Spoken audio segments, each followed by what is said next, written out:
It's the Sneezing Dragon.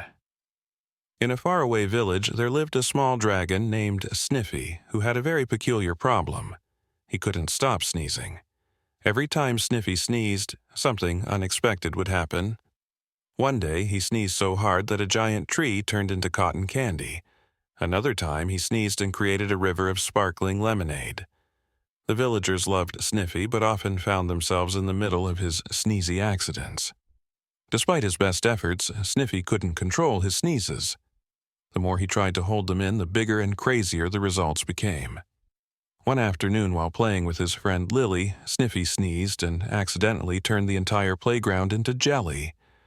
Lily giggled and said, "Maybe you need to learn how to use your sneezes for good."